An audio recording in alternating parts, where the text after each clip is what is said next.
Welcome to this week's Explorers Club. I'm Miss Mary, Storytime Programmer at the Faulkner County Library in Conway, Arkansas. And this week for Explorers Club, we've got a really neat pH demonstration on hand.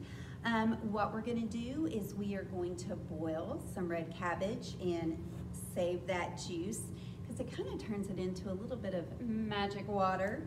And we are going to pour that magic water or that red cabbage juice on top of different things, and I have a sneaking suspicion they are going to change color based on the acidity or their basic natures.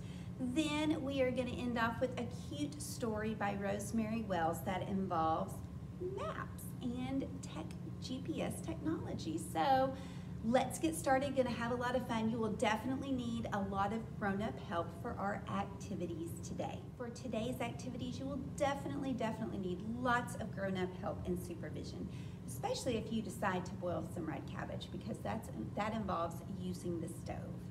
And then you will definitely want to protect your clothes and your eyes if you are pouring different liquids, especially if you are pouring liquids like vinegar, because that can splash up and burn your eyes.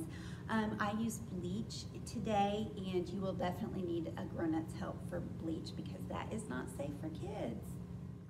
Okay, the first part of our acid and base experiment is a red cabbage. That's right. I'm going to tear this red cabbage apart into strips and put it on the stove to boil in water. So if you do this part at home, you'll definitely need a grown-up's help. Okay, these red cabbage leaves are a little bit thicker than green cabbage, but it's kind of hard to do one-handed. But just grab them, tear them off, and drop them into your pan. I put water over the red cabbage in the pan, and now I'm gonna heat it up and bring it to a boil, and I'm gonna let it boil 5 to 10 minutes, and then I'm going to let it cool. Okay, it has finished boiling, and look at that purple inky water. Oh, I just love it. And look at just peeling the red cabbage. Stained my fingernails. My fingernails are always stained because I'm always doing something.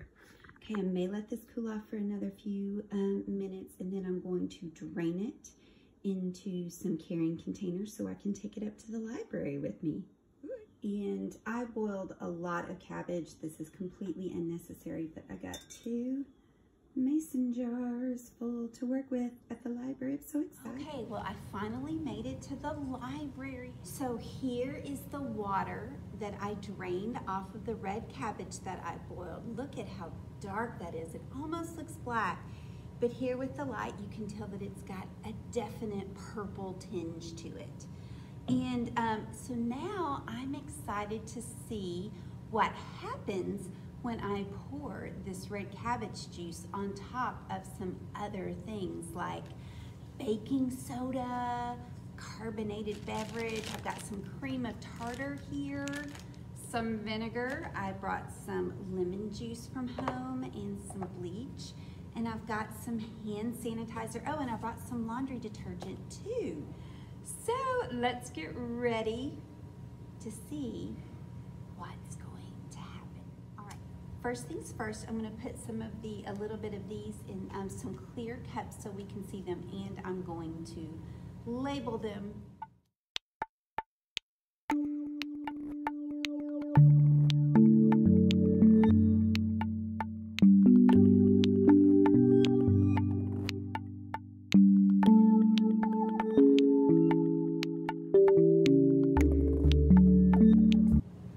Okay, so I filled my cups with the different things, and I put a cup with just water in it. That'll be our neutral.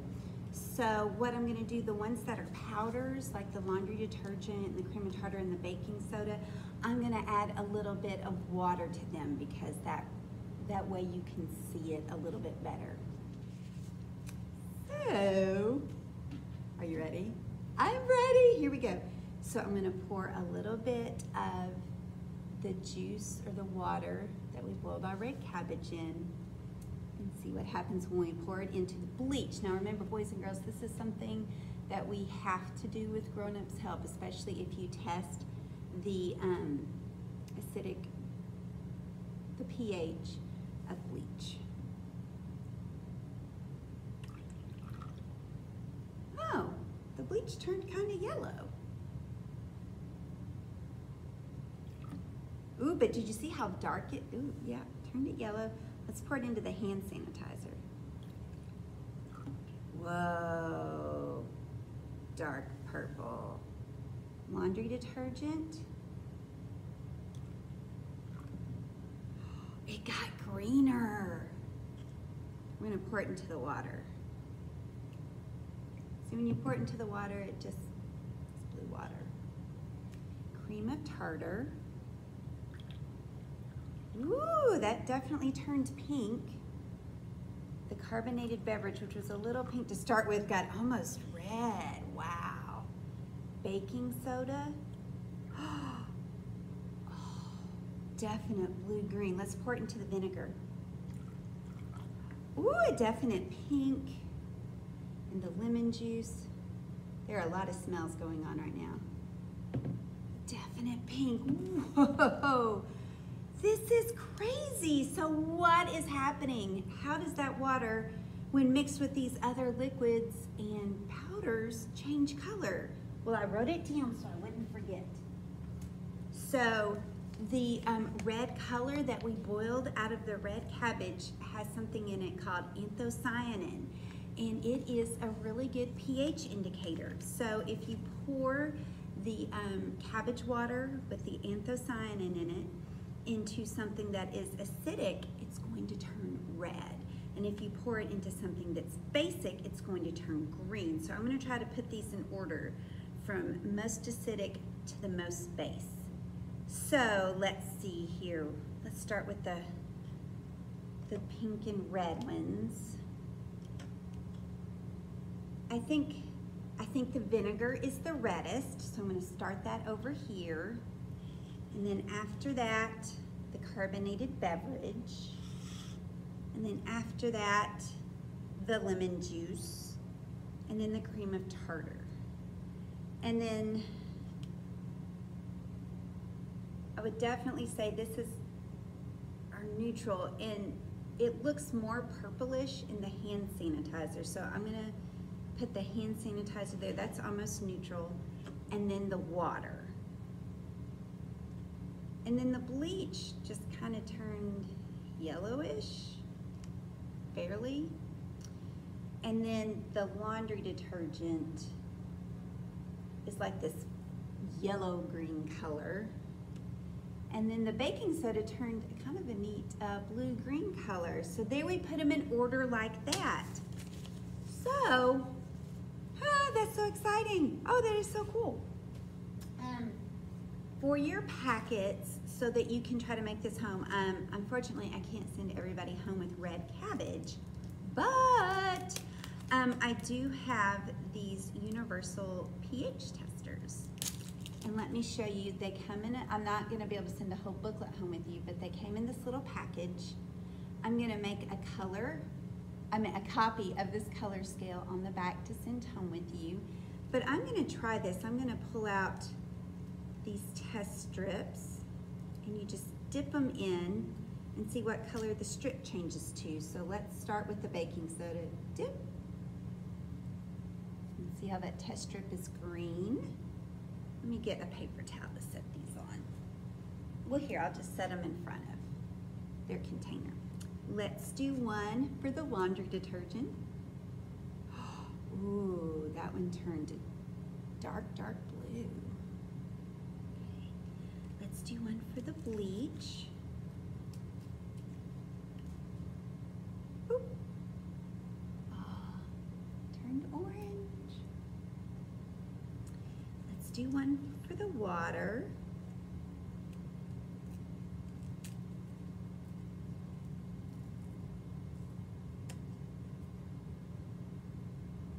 See, it really didn't change at all. It just looks wet.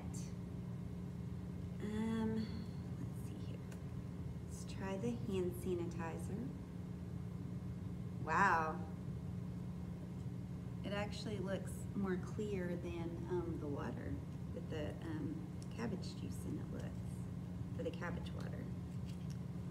Let's try the cream of tartar. Oh yeah, it turned it pink. Sorry, that is hard to see. I need to take YouTube classes. And the lemon juice, pink. And carbonated beverage, pink again. And then our last one will be the vinegar.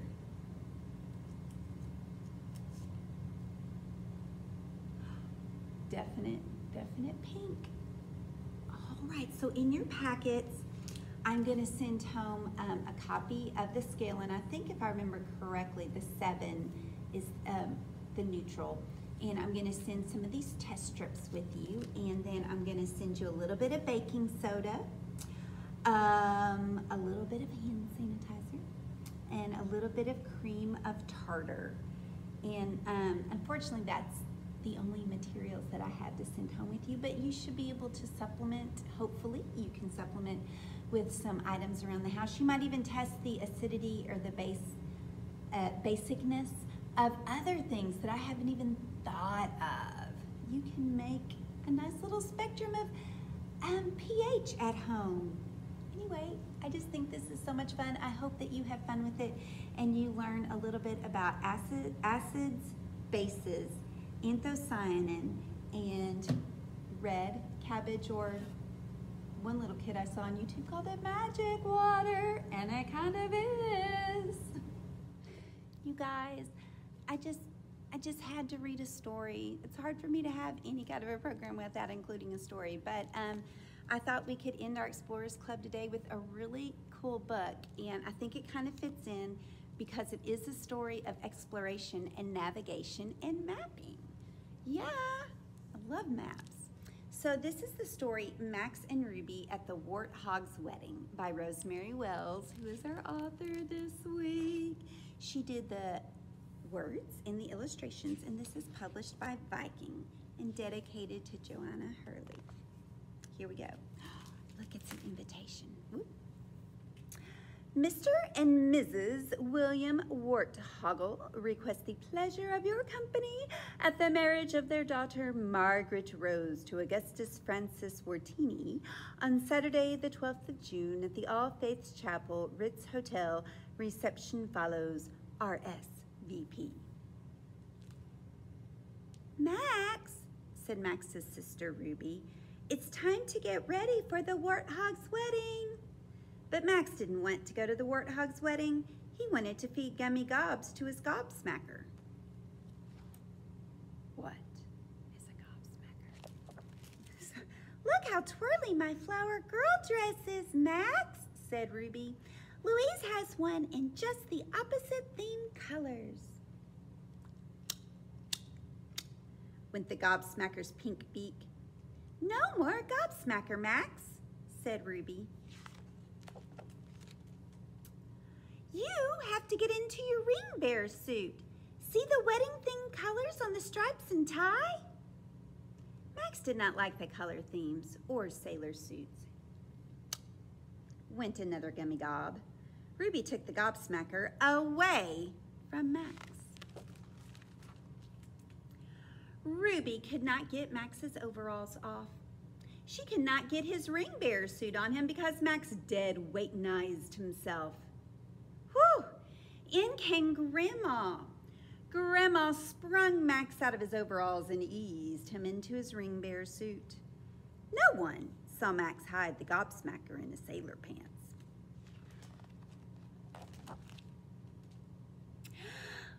We're off to the Ritz Hotel, chirped Grandma. She consulted her bunny phone. I always look for the little green dot to see where I am. Straight ahead, she said. And I love this book because you can flip up the cover to her eye bunny and see the map. There's Louise, shouted Ruby.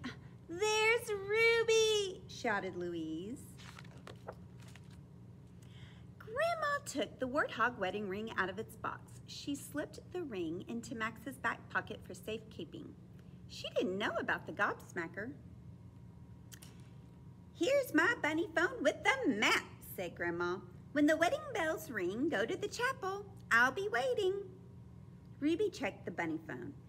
"It says we're right here in the lobby," she said. Inside Max's pocket, the gobsmacker had swallowed the wedding ring. The gobsmacker only liked soft, gummy gobs. Max took the gobsmacker out. Smart went the gobsmacker. Out shot the wedding ring, all the way across the room into the hotel laundry chute. Max and Ruby and Louise peered down the laundry chute. "It's landed in the basement," said Ruby. "We'll have to take the elevator," said Louise. Bing went the elevator. The elevator opened to let Ruby push the B for basement button. "Laundry, please," said Louise. Down, down they went. "We're here," said Louise, "in the laundry." And you can find them there on the map in the laundry. Towels rained down on their heads. Oh, I guess that's what's coming down the laundry chute. But there was no ring in the laundry basket. "Oh dear," said the housekeeper. "The lobby laundry went right through the zip washer in the Insta-Dry. Your ring must have gone into the automatic napkin folder and up to the kitchen." The bunny phone showed the kitchen was up one floor. Bing went the elevator. The elevator operator let Louise push the L for lobby button. Up they went. Whoosh! "Zoodalors!" said the chef. "The ring and the napkin must have been sent up with the eggs. Benedict to room 3023 in the West Tower." "Hurry up, Max," said Ruby. Max pressed the express button on the elevator panel. "Room 3023 is at the end of the hall," said the bunny phone. Ruby knocked on the door. "Who is it?" asked two voices. "Wedding ring emergency," said Ruby. "Are you looking for the ring that was in the napkin?" asked a very elegant lady. "We are," said Ruby. "My husband put it carefully in the bedroom. I will get it for you," she said. Suddenly, they heard the voice say, "Oh no, Maurice, you put the ring on the windowsill. I have just accidentally knocked it out." Out the bedroom window, Max, Ruby, and Louise spotted the ring sparkling on the conservatory awning, 30 stories below. Ruby found the conservatory on the bunny phone. Down they went in the elevator. They heard a quartet practicing, "Here comes the bride." "Excuse us, please," said Ruby. Louise pointed upward. "Aha, the wedding ring," said the cellist. He speared the ring with his bow. "Voila," said the cellist to Ruby. "Dong, dong, dong," chimed the wedding bell. Ruby and Louise ducked through a football convention in the ballroom. "Which way is the chapel?" asked Ruby. The bunny phone had the answer. Louise and Ruby raced into the chapel just in time.